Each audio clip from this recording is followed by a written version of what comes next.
The next statement or the next loop is nested for next. Nested, nest, you must have seen a nest. Nest is made by joining one thread to the another, one string to the another.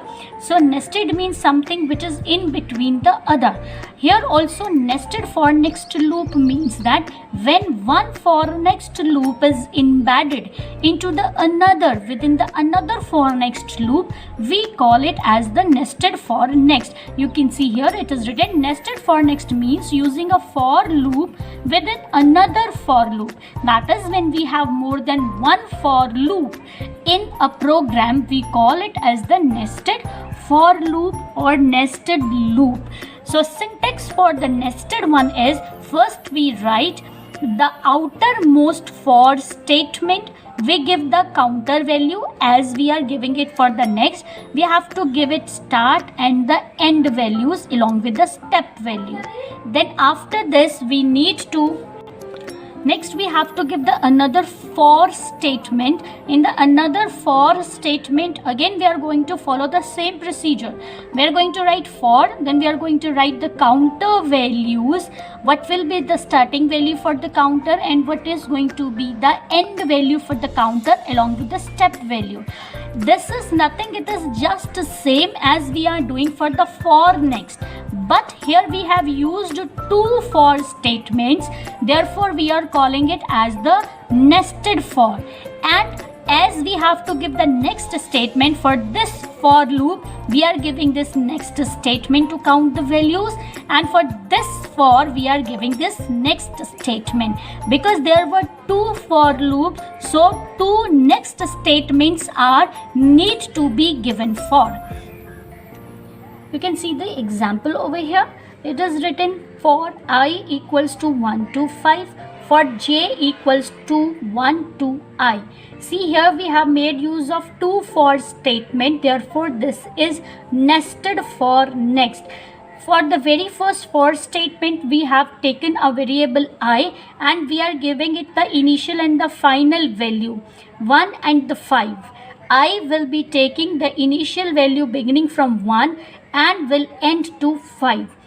It again for next is given, that will take another variable j and its value is going to begin from 1 itself and it will go till all the values that are given to I.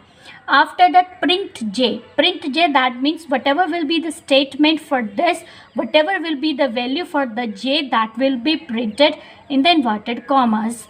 Then next j, the next value of the j will be printed, and then the next I will be printed. So the first for statement, the first for loop will be beginning, that is 1 to 5. So 1 is printed over here.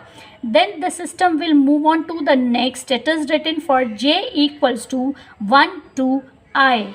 1 to I. 1 will be the first value of this. And then to I, still the value of I was also 1, so 1 is printed. Print j, so value of the j is printed, and then leave some space is given over here because blank inverted commas were given. Next j, the value of the j in the beginning was 1 and the next j will be 2, so here 2 is printed. Similarly, print statement, it is written with the print statement. Next I, the value of the next statement, next I will be 2. So now it will be printed 1, 2 and then the value of the j.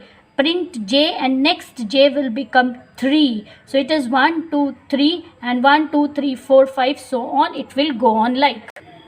Next we have do while loop. Do while it is executed till the test condition is true. जब तक condition सही है, statements will be executed. For this we need to take a counter and the syntax is do while. First we are going to write do while test condition. We will give a test condition, then what statement is to be executed, and we will write the loop end in order to terminate this. So you can see here it is written CLS for clearing the skin, count equals to 1. Count is a variable and the initial value of the variable is 1. do while count is less than equals to 10. We have given a condition. This is the test condition that we are testing. We are testing the value of the count till it is less than 10. Now, what has to be done till it is less than? Print count. This is the statement. The value of the count has to be printed. And then count equals to count plus 2. Value of the count is to be increased. Value of the count is to be increased by 2 times.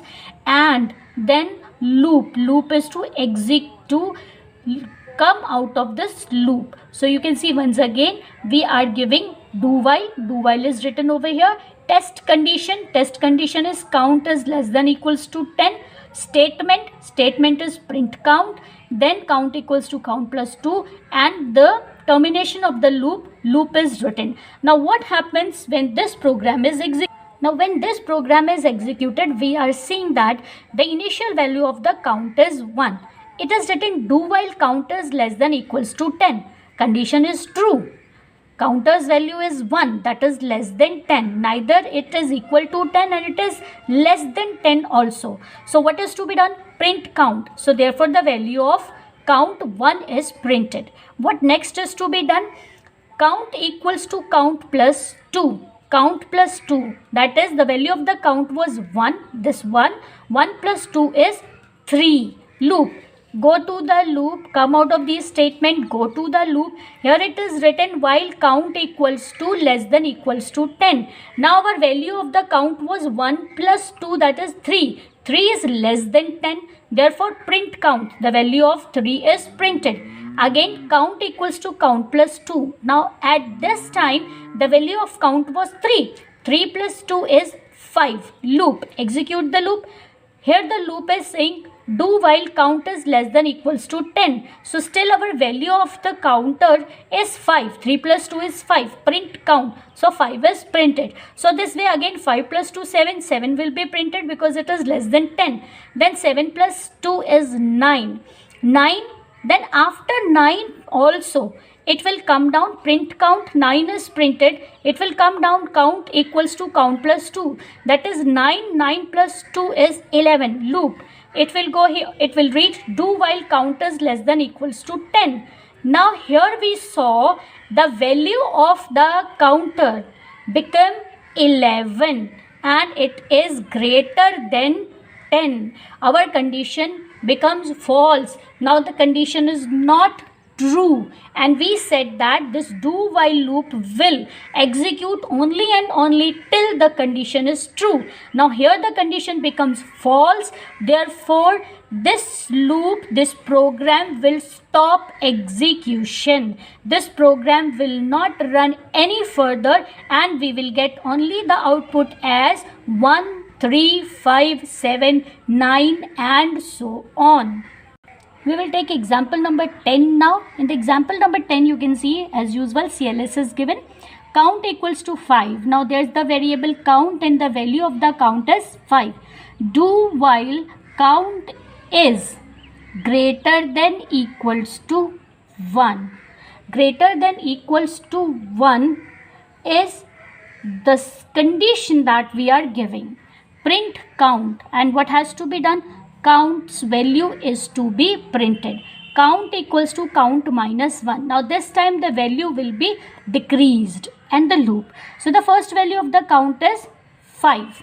So value of the counter is greater than 1. So it has to be executed because it is written do while count is greater than equals to 1. Counter's value is 5. So this loop has to be executed and what has to be done? Value of the count is to be printed. So therefore 5 is printed. Now next count equals to count minus 1. Count minus 1, that is 5. 5 minus 1 is 4. So again loop will go there. It will check do while count is greater than equals to 1. Yes, it is greater. Now what has to be done? It has to be printed. So 4 is printed. Count equals to count minus 1. Now 4 minus 1 is 3 and the loop will go. It will check still the value is greater than 1. So again the printing will be done 3 and then 3 minus 1 is 2, 2 minus 1 is 1. Now when it will reach over here the last value after printing 1, again it will go up, and there it will check do while count is greater than equals to 1. Now the value is not greater than 1. When the value reached 1, it is not greater than 1, but it is equal to 1. So it will print over here 1, but after this, because if after this it keeps on going, it will become 1 minus 1, that is 0. So now when the value becomes 0, the condition will become false. And when the condition becomes false, this loop will get terminated. So this is do while loop. Do while loop will work only until the given test condition is true.